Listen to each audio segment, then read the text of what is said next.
سلامونه احترامات نیکې هیله مو ومنئ. ښه راغلاست د افغانیات څېړنیز او فرهنګي بنسټ د ښوونیزو کورسونو لړۍ ته. خپل درس ته به ادامه ورکړو. په تېر درس کې چې زموږ دریم درس و، موږ د مدیر پر مهارتونو باندې خبرې وکړې. دا چې مدیر باید کوم مدیریتي مهارتونه ولري، او په دې مو بحث وکړ چې مدیر باید 7 مدیریتي مهارتونه ولري. لومړی مو دا وویل چې مدیر باید د یوه ښه تخنیکي یا ټکنیکل سکلز درلودونکی وي. مدیر باید په خپله وظیفه کې پوره تخنیکي پوهه ولري. بل مو هم د فردي مهارتونو باندې بحث وکړ. دا چې مدیر باید ښه شخصي یا انفرادي مهارتونه ولري، ښه خلکو سره اړیکې ټینګې کړي، ښه اخلاقو درلودونکی وي. ورسره مو ښه د کمیونیکیشن سکل باندې خبرې وکړې. دا چې مدیر باید ښه اړیکې جوړونکی وي، هم په داخل د ارګان هم د ارګان څخه بهر. بل مو هم کانسپټنل یا ادراکي مهارتونه ویل چې مدیر باید د ښه ادراک او پوهې درلودونکی وي. د موضوعاتو ښه تفکیک وکولی شي، د موضوعاتو اړوند ښه ذهنیت ولري. بل مو هم د وخت پر مدیریت یا ټایم منیجمنت باندې خبرې وکړې. دا چې مدیر باید ښه وخت مدیریت کړي. بل مو هم دا وویل چې مدیر باید ښه ډیسیژن میکینګ، ښه تصمیم نیونکی وي او ښه تصمیم نیونه پر وخت تصمیم نیونه ترسره کړي. او بل مو هم د مدیر پر تشخیصي مهارتونو یا ډیاګنوسټیک سکل باندې خبرې وکړې. دا چې مدیر باید د داسې مهارتونو درلودونکی وي تر څو مشکلات په ګوته کړي او ورته د حل لاره ولټوي. نن راځو خپل څلورم درس پیلوو. ملتیا مو وکړئ. راځو د خپل درس موخې واضح کوو. په دغه درس کې به موږ پر 2 موضوعاتو باندې خبرې وکړو. لومړی به د مدیر پر رولونو یا پر مدیریتي رولونو باندې به خبرې وکړو، منیجرل رولز. بل به هم د مدیریتي رولونو پر ډولونو باندې خبرې وکړو. راځو لومړی مدیریتي رولونو ته، منیجریل رولز. په سازمان کې ټول مدیران باید ځینې رولونه او مهارتونه نندارې ته وړاندې کړي. رول یعنې یو شخص په سازمان کې خاص کارونه ترسره کوي، ځینې اړتیاوې پوره کوي او په سازمان کې ځینې مسؤلیتونه لري چې ورته مدیریتي رولونه ویل کېږي. په تېر درس کې مو پر مدیریتي مهارتونو باندې بحث درلود. په دغه درس کې پر مدیریتي رولونو باندې خبرې کوو. مدیریتي مهارتونه هغه ابعاد وو کوم چې د یو مدیر په مدیریت کې د مؤثریت او مصممیت د راوستلو باعث ګرځېدل.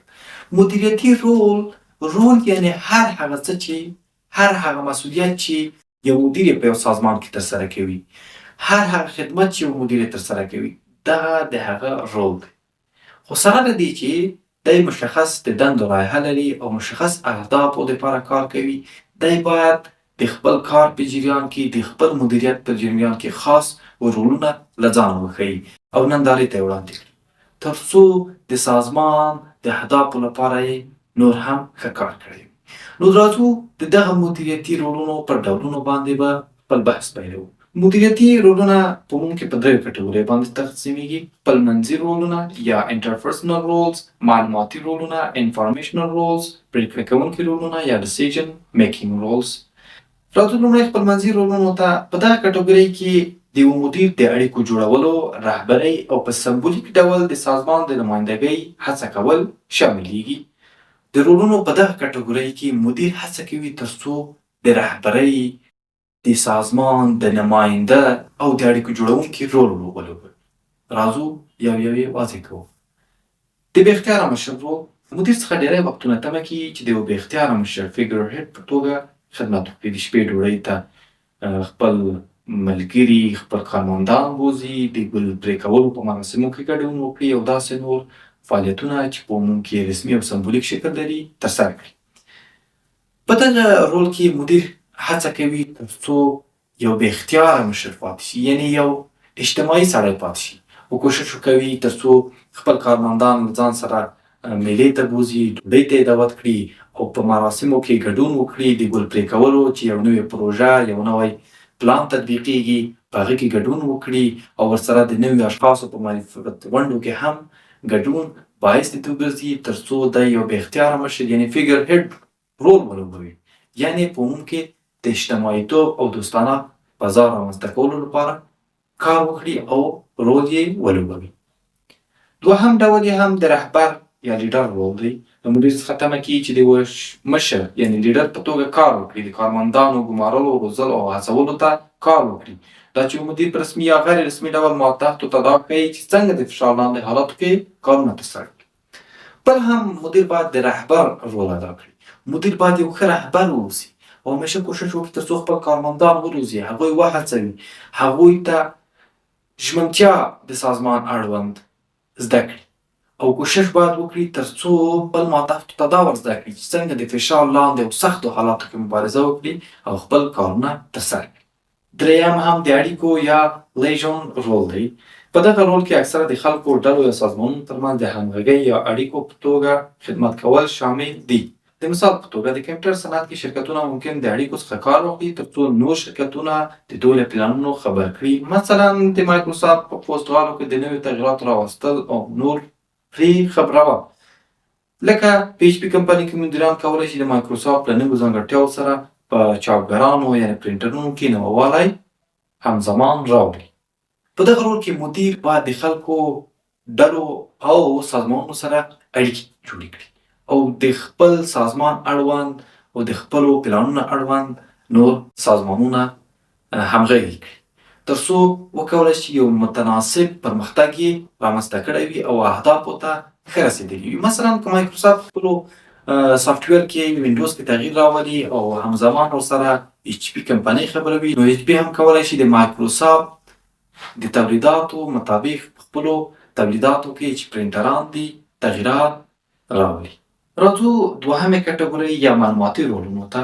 معلوماتي رولونه په طبیعي ډول د خپلمنځي یا انټرپرسونل رولونو څخه افاده کیږي. د خپلمنځي رولونو د ترلاسه کولو پروسه مدیر ته د معلوماتو راټولولو او خپرولو لپاره په ستراتیژیکه نقطه کې ځای ورکوي. د لومړۍ کټګورۍ رولونه چې خپلمنځي رولونه وو او درې خاص رولونه پکې مدغم وو چې یو د رهبرۍ د اړیکو جوړولو او د سازمان د نماینده رول ادا کول شامل وو. دغه په خپله د دوی باعث ګرځي تر څو معلوماتي رولونو کټګورۍ ته زمینه ایجاد کړي او دغه رولونه د دوی باعث ګرځي تر څو مدیر اړیکو ته لاسرسی پیدا کړي. نو راځو د دوهمې کټګورۍ چې معلوماتي رولونه دي او کوشش کوي مدیر تر څو معلومات ترلاسه کړي او نورو ته یې ولېږدوي، دغه په ډولونو باندې بحث. د معلوماتي رولونو په کټګورۍ کې لومړی راځو د څارونکي رول ته. لومړی معلوماتي رول د څارونکي یا منیټور دی. هغه څوک چې فعاله توګه د معلوماتو په لټه کې وي چې ممکن ارزښت ولري. مدیر له ماتحتو څخه پوښتنه کوي، ناغوښتل شوي معلوماتو ته ځان رسوي او په هڅه کې وي تر څو څومره چې امکان ولري ځان ښه خبر کړي. مدیر د معلوماتي کټګورۍ په رولونو کې لومړی د مانیټور یا څارونکي دنده ترسره کوي. مدیر هڅه کوي تر څو له هغه کارمندانو څخه چې په سازمان کې کار کوي په غیر مستقیم او احسنه توګه پوښتنې وکړي او هغه معلوماتو ته چې پټ پاتې شوي دي او کارمندان نه دي توانېدلي تر څو هغه د مدیرانو پورې ورسوي، یعنې چوپتیا یې خپره کړي، ډارېږي یا هم نشي کولی، جرأت یې دونه لري تر څو خپل نظر د سازمان اړوند مدیرانو ته وړاندې کړي. نو مدیر هڅه کوي د څارونکي په صفت دغه معلوماتو ته لاسرسی پیدا کړي او د سازمان د چارو اړوند زیاته پوهه له ځان سره وساتي. دوهم د معلوماتو د خپرونکي یا ډیزمینیټور رول دی. مدیر هم د معلوماتو خپرونکی دی. اړوند معلومات بیرته نورو ته د کار په تنظیم. کله چې د څارونکي یا خپرونکي رولونه سره یو ځای شي، مدیر د سازمان د اړیکو په سلسله کې د یوې مهمې اړیکې په توګه راڅرګندېږي.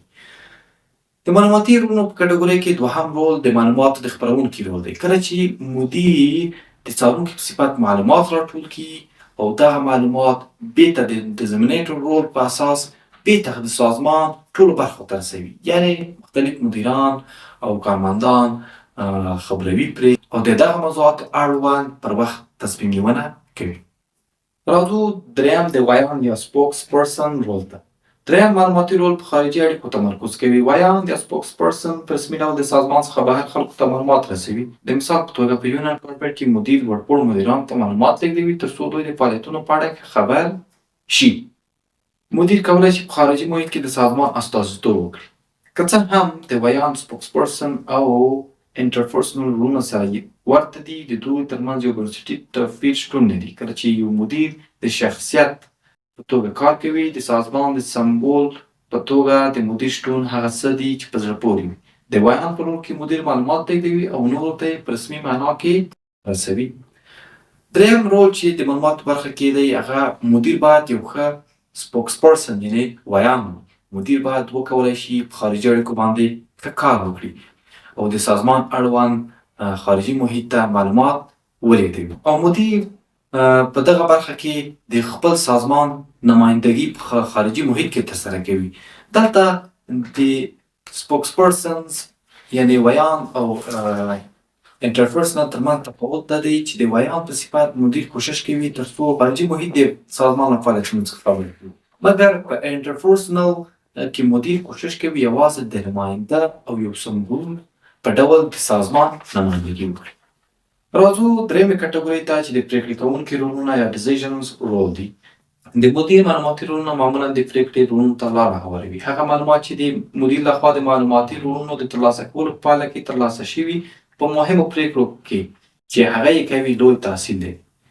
راځو درېیمې کټګورۍ ته. د معلوماتي کټګورۍ رولونه د دوی باید ګرځي تر څو درېیمې کټګورۍ ته چې د پرېکړې کولو یا تصمیم نیونې برخه ده ښه معلومات چمتو او دا د دوی باعث ګرځي تر څو مدیر وکولای شي د معلوماتو د کټګورۍ د رولونو په واسطه چې هدف یې د معلوماتو راټولول او نورو ته لیږدول دي یو ښه تصمیم نیونه وکړي. راځو د دغه په ډولونو باندې خبرې کوو. لومړی د متشبث یا انټرپرینور رول دی.